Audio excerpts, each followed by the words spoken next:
الحمد للہ رب العالمین والصلاة والسلام علی سید الانبیاء والمرسلین اما بعد فاعوذ باللہ من الشیطان الرجیم بسم اللہ الرحمن الرحیم الصلاة والسلام علیک یا رسول اللہ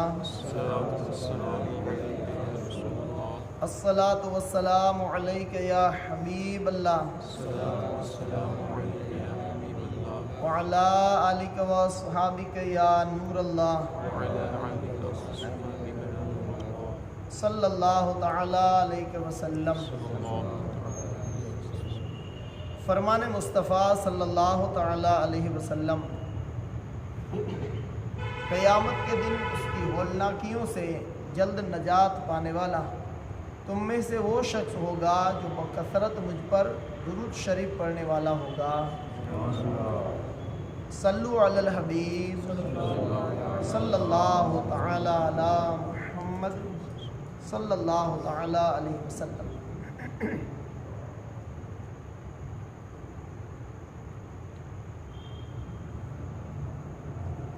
تیسرا وظیفہ،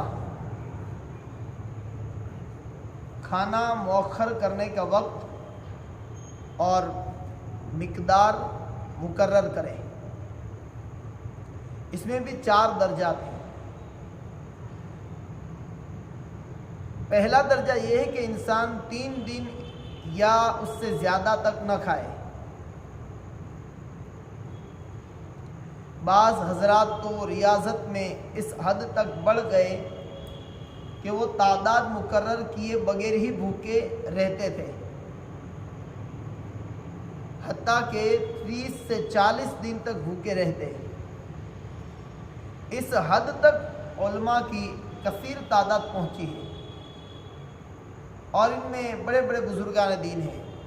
حضرت سیدنا محمد بن عمرو کرنی، حضرت سیدنا عبد الرحمن بن ابراہیم دہیم، حضرت سیدنا ابراہیم تیمی، حضرت سیدنا حجاج بن فرافسہ، حضرت سیدنا حفص عابد مسیسی، حضرت سیدنا مسلم بن سعید، حضرت سیدنا سلیمان خواص، حضرت سیدنا عبداللہ تستری، حضرت سیدنا ابراہیم بن احمد خواص رحمۃ اللہ علیہ۔ یہ حضرات ایسے تھے کہ 30 یا 40 دن تک بھوکا رہتے۔ امیر المؤمنین حضرت سیدنا ابو بکر صدیق رضی اللہ تعالیٰ عنہ 6 دن تک کچھ تناول نہ فرماتے۔ حضرت سیدنا عبداللہ بن زبیر رضی اللہ تعالیٰ عنہ 7 دن تک نہ کھاتے۔ حضرت سیدنا ابن عباس رضی اللہ تعالیٰ عنہما کے شاگرد رشید ابو الجوزا رحمۃ اللہ علیہ 7 دن تک بھوکے رہتے، اور بیان کیا جاتا ہے کہ حضرت ابراہیم بن ادہم اور حضرت سیدنا سفیان ثوری رحمۃ اللہ علیہ 3 دن تک فاقہ کشی کرتے۔ یہ تمام حضرات بھوک کے ذریعے آخرت کے راستے پر چلنے میں مدد حاصل کرتے۔ بعض بزرگان دین فرماتے ہیں کہ جو اللہ کی خاطر 40 دن تک بھوکا رہے، اس پر بعض اسرار الہیہ کھول دیے جاتے ہیں۔ ایک گروہ کے ایک بزرگ رحمۃ اللہ علیہ کے بارے میں منقول ہے کہ وہ ایک راہب کے پاس، یعنی ایک عیسائی پادری کے پاس سے یہ خواہش لیے گزرے کہ جس دھوکے میں یہ گرفتار ہے اس سے چھٹکارا پائے اور یہ اسلام لے آئے۔ چنانچہ انہوں نے اس کی حالت کے متعلق اس سے بات چیت کی اور اسے نیکی کی دعوت دی، اور اس معاملے میں اس سے کافی بحث اور مباحثہ کیا، یہاں تک کہ راہب نے کہا کہ حضرت سیدنا عیسیٰ روح اللہ علیہ السلام کا یہ معجزہ تھا کہ 40 دن تک کچھ نہ کھاتے، اور یہ کمال جو ہے یہ صرف نبی یا صدیق کو ہی حاصل ہوتا ہے۔ ان صوفی بزرگ نے فرمایا اگر میں 50 دن تک کچھ نہ کھاؤں تو کیا تم مسلمان ہو جاؤ گے اور اس بات کو مان لو گے کہ اسلام ہی حق اور سچ ہے اور تم باطل کے پیروکار ہو؟ راہب نے کہا ہاں۔ چنانچہ وہ صوفی بزرگ اس کے یہاں ٹھہر گئے اور اس جگہ پر رہتے جہاں وہ آپ کو دیکھتا، حتیٰ کہ 50 دن تک کچھ نہیں کھایا۔ پھر کہنے لگے میں تمہاری خاطر اس میں مزید اضافہ کروں گا۔ چنانچہ آپ نے 10 دن بڑھا کر 60 دن تک افاقہ کر لیا۔ تو راہب حیرت کا اظہار کرتے ہوئے کہنے لگا کہ میرا تو یہ گمان تھا کہ کوئی حضرت عیسیٰ علیہ السلام سے آگے نہیں بڑھ سکتا۔ یہی بات اس کے اسلام لانے کا سبب بن گئی اور وہ راہب پادری جو ہے وہ مسلمان ہو گیا۔ یہ بہت بڑا درجہ ہے، اس تک صرف وہی لوگ پہنچ سکتے ہیں جو ان چیزوں کے مشاہدے میں مشغول ہوتے ہیں، جو انہیں عادت و طبیعت سے نکال کر مشاہدات کی لذت میں مکمل طور پر مشغول رکھتی ہیں، حتیٰ کہ انہیں بھوک اور حاجت تک بھلا دیتی ہے۔ دوسرا درجہ کھانا مؤخر کرنے کا ایک درجہ یہ ہے کہ انسان 2 سے 3 دن تک کچھ نہ کھائے، اور یہ بات کوئی مشکل بھی نہیں بلکہ کوشش اور مجاہدہ کے ذریعے اس تک پہنچنا آسان اور ممکن ہے۔ تیسرا درجہ یہ ہے، سب سے ادنا درجہ یہ ہے، سب سے کم درجہ جو ہے وہ یہ ہے کہ دن رات میں ایک مرتبہ کھانے پر اکتفا کرے، یعنی پورے دن میں ایک ہی مرتبہ کھانا کھائے۔ کم سے کم درجہ یہی ہے۔ جو شخص اس سے تجاوز کرے یعنی ایک مرتبہ سے زیادہ کھائے تو صوفیاء کرام کے نزدیک یہ اسراف اور شکم سیری پر ہمیشگی ہے، حتیٰ کہ حالت بھوک اسے نصیب نہیں ہوتی، اور یہ عیاش لوگوں کا کام اور سنت سے دوری ہے۔ حضرت سیدنا ابو سعید خدری رضی اللہ تعالیٰ عنہ سے روایت ہے کہ حضور نبی اکرم صلی اللہ تعالیٰ علیہ وسلم جب دن کو کھانا تناول فرما لیتے تو رات میں نہ کھاتے، اور اگر رات کو تناول فرما لیتے تو دن میں نہ کھاتے۔ سلف صالحین دین میں ایک مرتبہ کھانا تناول فرماتے۔ مدینے کے تاجدار دو عالم کے مالک و مختار صلی اللہ تعالیٰ علیہ وسلم نے ام المؤمنین حضرت سیدنا عائشہ صدیقہ رضی اللہ تعالیٰ عنہا سے ارشاد فرمایا اسراف سے بچو، دن میں 2 مرتبہ کھانا بے شک اسراف میں سے ہے، اور ہر 2 دن میں 1 مرتبہ کھانا اپنے اوپر تنگی کرنا ہے،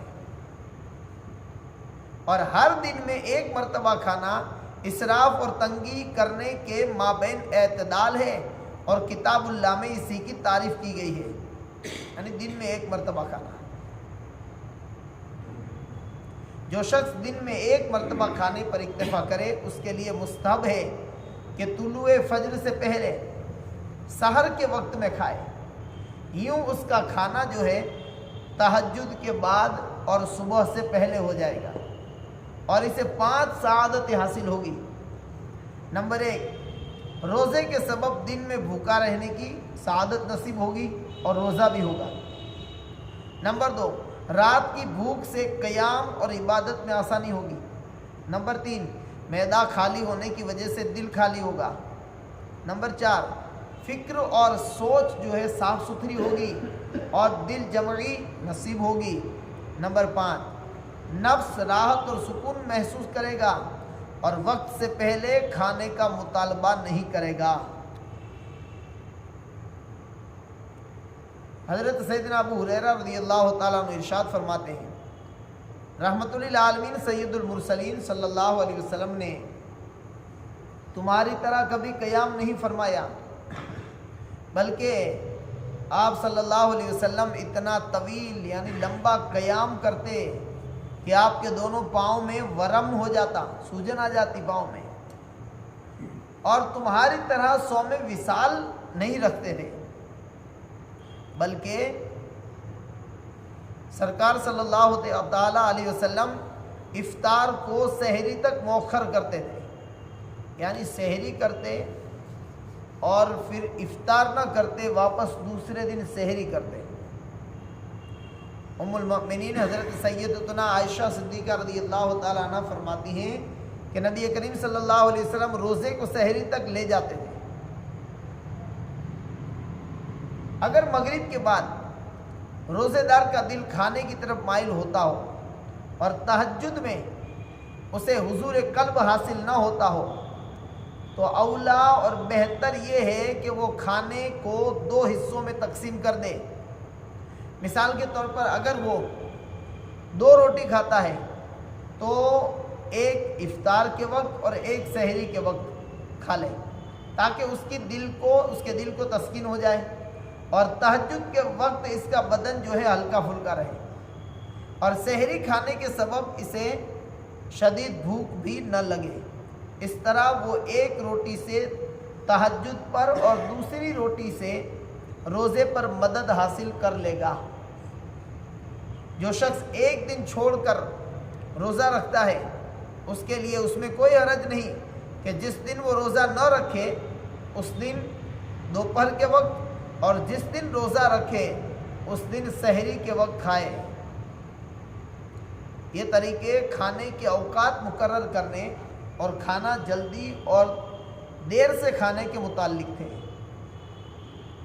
چوتھا درجہ، اگر رات میں ایک مرتبہ کھانے پر اکتفا نہیں کر سکتا اور اپنے جسم کو عبادت کے لیے توانا رکھنا چاہتا ہے اور جانتا ہے کہ دن رات میں 2 روٹی سے زیادہ نہیں کھائے گا، تو اب اس کے لیے بہتر یہ ہے کہ روٹیاں کھانے میں بقدر حاجت کچھ وقفہ کرے، بشرطے کہ نفس عادت کے مطابق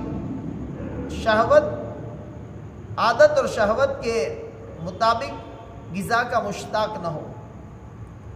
روٹی تقریباً 36 لقموں کی ہوتی ہے۔ برسوں پہلے یہ کتاب لکھی گئی ہے، ہو سکتا ہے کہ اس وقت بڑی روٹی بنتی۔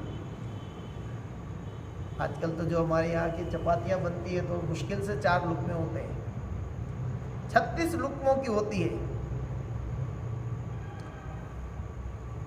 500-700 سال پرانے بزرگ ہیں یہ۔ ہر ایک گھنٹے میں نفس کی قوت کے لیے 3 لقمے ہونے چاہیے۔ ہر گھنٹے میں نفس کو 3 لقمے چاہیے۔ اگر اس طریقے پر روٹی کھانا چاہے تو ہر 3 لقموں کے بعد پانی کا 1 گھونٹ لے۔ اس طرح 36 لقموں میں 12 پانی کے گھونٹ ہو جائیں گے۔ روزانہ اس ترتیب پر کھانے میں بدنی صحت، تندرستی اور یہ حد عبادت گزاروں کے لیے کافی ہے۔ چوتھا وظیفہ، مرید کے لیے ریاضت کا ایک وظیفہ یہ ہے کہ کھانے میں اعلیٰ غذا نہ کھائے، اعلیٰ قسم کا کھانا نہ کھائے۔ اعلیٰ درجے کا کھانا گندم کا باریک پیسا ہوا آٹا ہے، گندم یعنی گیہوں، اگر چھانا ہوا ہو تو یہ اور بھی زیادہ عمدہ کھانا ہے۔ اوسط اور درمیانی درجے کا کھانا چھنے ہوئے جو ہیں، اور ادنا درجے کا کھانا بغیر چھانے ہوئے جو ہیں۔ اعلیٰ درجے کا سالن گوشت اور گھی اور شہد سے بنا ہوا حلوہ ہے، اعلیٰ درجے کا سالن، اور ادنا درجے کا سالن نمک اور سرکہ ہے، جبکہ اوسط اور درمیانی درجے کا سالن بغیر گوشت کا شوربہ ہے۔ یعنی ہم اور آپ تو روزانہ بہت اعلیٰ قسم کا کھانا کھاتے ہیں بزرگوں کی بنسبت، جس کو ہم اور آپ اعلیٰ نہیں سمجھتے۔ آج کل اعلیٰ قسم کا کھانا یہ نہیں ہے جو عام طور پر گھر پہ روٹی اور سالن گوشت وغیرہ جو کھایا جاتا ہے، یہ اعلیٰ قسم کا نہیں ہے۔ اعلیٰ قسم کے کھانے بڑی بڑی اس کے لیے ہوٹلیں لگی ہوئی ہیں، جس کے لیے ایک پورا لسٹ ہوتا ہے گنتی کا، ایک جیسے نام کبھی نہ سنے ویسے نام اس کے اندر لکھے رہتے، وہ اعلیٰ قسم کا کھانا شمار کیا جاتا ہے۔ راہ آخرت کے مسافر بزرگان دین رحمہم اللہ کا معمول تھا کہ وہ ہمیشہ سالن کھانے کے بلکہ تمام خواہشات سے بچتے تھے، کیونکہ انسان کو کسی لذیذ چیز کی خواہش ہو اور وہ پوری ہو جائے تو اس کے اندر تکبر پیدا ہوتا ہے، دل سخت ہوتا ہے اور دنیا کی لذتوں سے انسیت حاصل ہو جاتی ہے، حتیٰ کہ وہ ان لذتوں سے اس قدر مانوس ہو جاتا ہے کہ موت اور اللہ سے ملاقات کو ناپسند کرنے لگتا ہے۔ دنیا اس کے حق میں جنت اور موت اس کے لیے قید خانہ بن جاتی ہے۔ آج بھی ایسے سینکڑوں لوگ ہیں، بلکہ اکثریت ان لوگوں کی ہے جو موت کے تصور سے کانپتے ہیں، موت کی باتوں سے ڈرتے ہیں اور موت کا تذکرہ سننے سے بھی بھاگتے ہیں، اور وہ دنیا کو انہوں نے اپنی جنت بنا لیا ہے اور موت ان کو قید خانے کی طرح لگتی ہے۔ جبکہ انسان خود کو اگر خواہشات سے روکتا اور اپنے نفس پر سختی کرتے ہوئے اس کو لذت دنیا سے محروم رکھتا ہے تو دنیا اس کے لیے قید خانہ بن جاتی ہے، اور دنیا اس کے لیے قید خانہ اور تنگ جگہ بن جاتی ہے۔ اب اس قید خانے سے رہائی کی خواہش پیدا ہوتی ہے اور موت اس قید خانے سے آزادی کا پروانہ بن جاتی ہے۔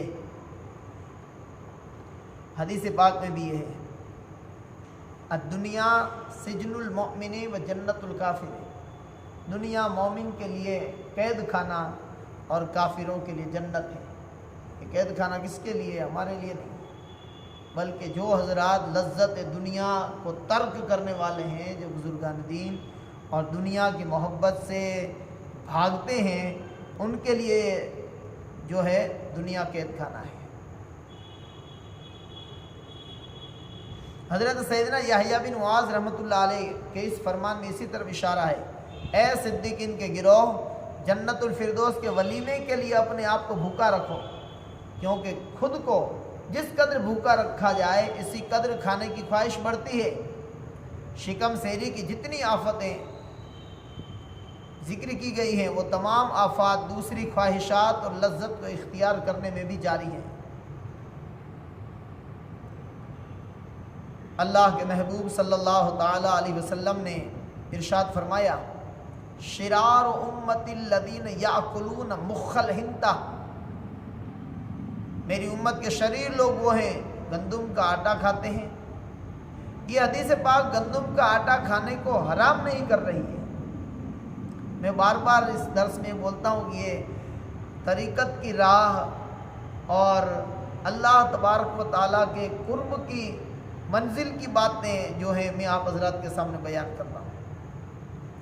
تو حضور نے فرمایا کہ میری امت کے شریر لوگ وہ ہیں جو گندم کا آٹا کھاتے ہیں، تو اس حدیث پاک کا مطلب یہ نہیں ہے کہ گندم کا آٹا کھانا حرام ہے، ایسا نہیں، بلکہ گندم کا آٹا کھانا اس معنی پر مباح ہے کہ جس نے ایک یا دو مرتبہ گندم کا آٹا کھایا تو وہ گنہگار نہیں ہوا، بلکہ جس نے اس کے کھانے پر ہمیشگی اختیار کر لی وہ بھی اسے کھانے کے سبب گنہگار نہیں ہوگا، لیکن وہ چونکہ نعمتوں اور چین اور سکون میں پرورش پا رہا ہے تو اس کا دل دنیا سے لگ جائے گا، لذات کو پسند کرنے لگے گا اور لذت کی طلب میں خوب کوشش کرے گا، تو یہ چیز اسے گناہوں کی طرف لے جائے گی۔ لہٰذا اس معنی کے اعتبار سے یہ امت کے شریر لوگ ہیں، کیونکہ گندم کا آٹا ایسے امور کے ارتکاب کی طرف لے جائے گا جو گناہ ہیں۔ اللہ کے محبوب صلی اللہ تعالیٰ علیہ وسلم نے فرمایا، میری امت کے شریر لوگ وہ ہیں جو نعمت میں پلتے ہیں اور اسی پر ان کی اجسام نشو و نما پاتے ہیں، ان کی خواہش محض قسم قسم کے کھانے اور مختلف قسم کے لباس ہوتے ہیں، اور وہ زیادہ بولنے والے منہ پھٹ ہوتے ہیں۔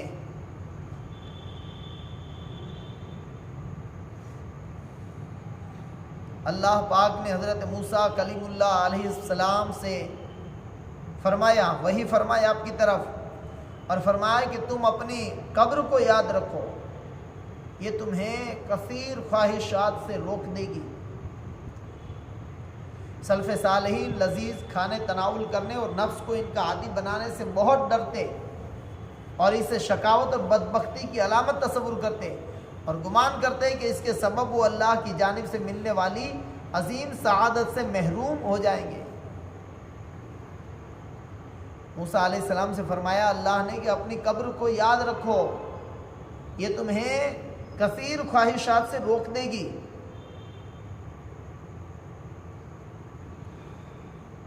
یعنی قبر کی تاریکی، قبر کا دبانا، قبر میں تنہائی، اکیلا رہنا، سوالات کا سامنا، شیطان کا ورگلانا، ایمان کی حفاظت کے لیے کوشاں رہنا، یہ قبر کو یاد کرنے کے سبب بندہ جو ہے وہ خواہشات سے رک جاتا ہے، اور جو قبر کو یاد نہیں رکھتے وہ اپنی دنیائی کو سب کچھ سمجھ بیٹھے کہ جو کچھ کرنا ہے یہاں کر لو، ایک ہی بات کرتے ہیں، جو کچھ بنانا ہے یہاں بنا لو، جو کچھ کرنا ہے یہاں کر لو، مرنے کے بعد کس کو پتہ ہے کیا ہونا ہے۔ تو ایک پیغمبر کو جب اللہ تبارک و تعالیٰ یہ فرمائے کہ تم اپنی قبر کو یاد رکھو، یہ تمہیں خواہشات سے روک دے گی، تو ہمیں بھی اپنی قبر کو یاد رکھنا چاہیے اور خواہشات کے پیچھے بھاگنے سے اپنے آپ کو بچانا چاہیے۔ اللہ پاک ہمیں دنیاوی لذات سے نجات دے کر اپنی تجلیات کی لذت سے مالا مال فرمائے۔ کھانے میں اللہ تبارک و تعالی ہمیں اپنی حیثیت اپنی طاقت کے مطابق اپنے کھانے کو کم کرنے کی اللہ پاک ہمت عطا فرمائے۔ آمین بجاہ النبی الامین صلی اللہ علیہ وسلم۔